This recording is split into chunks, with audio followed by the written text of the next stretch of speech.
Hey, welcome back to Know What's Cooking, where we're changing the world one recipe at a time with a splash of physics. And today we're making some really yummy, super easy, inexpensive homemade granola. We're gonna start by preheating the pans and preheating the oven. I'm using my stand mixer, but this is also really easy to just stir by hand. I would just start with a really large bowl. I'm gonna make an inexpensive version of this that does not require the purchase of honey. So it's an easy recipe to remember. You just put 1/3 of a cup of oil, 1/3 of a cup of packed brown sugar, and 1/3 of a cup of applesauce. Add a 1/2 teaspoon of salt, 1 teaspoon of home brewed vanilla extract, and I'll show you how to make that in a future recipe. You also need 1 teaspoon of cinnamon. And the great thing about this recipe is that you can adapt the spices and the sugar to suit you. All right, lastly, we're gonna add 8 cups of old-fashioned oats. I use so many oats that I end up just buying them in bulk and bringing my oat container back to the store.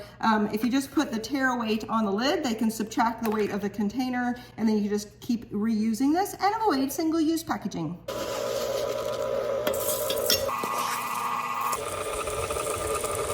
All right, I'm gonna take my preheated trays out of the oven.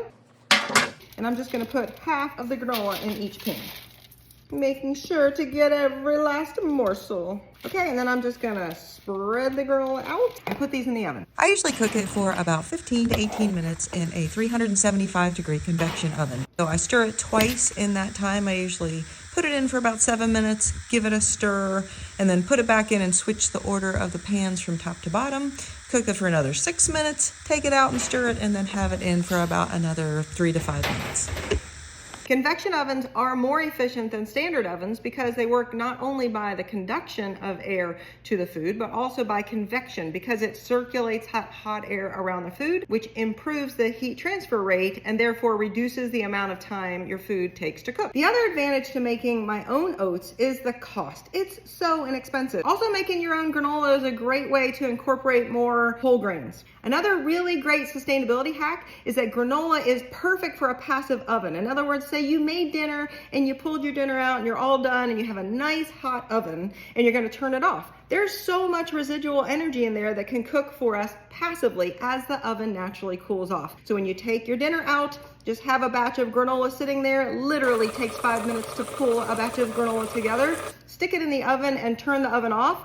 Set your timer for about 45 minutes. Try not to open the oven in that period of time so we retain that thermal energy inside the oven. And then at the end of 45 minutes, pull your oats out. I think you'll find that they're perfectly browned and dehydrated and you used no additional energy.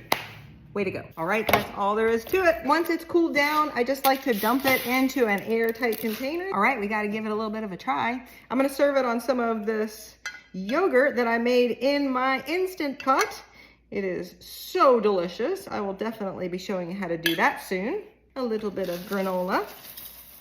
And I'm gonna keep it pretty simple and just use some pumpkin seeds to add some protein and also a little bit of craisins. So there you have it, the perfect afternoon snack. It also makes a really great gift. I hope you'll give it a try. It's super easy and it's delicious.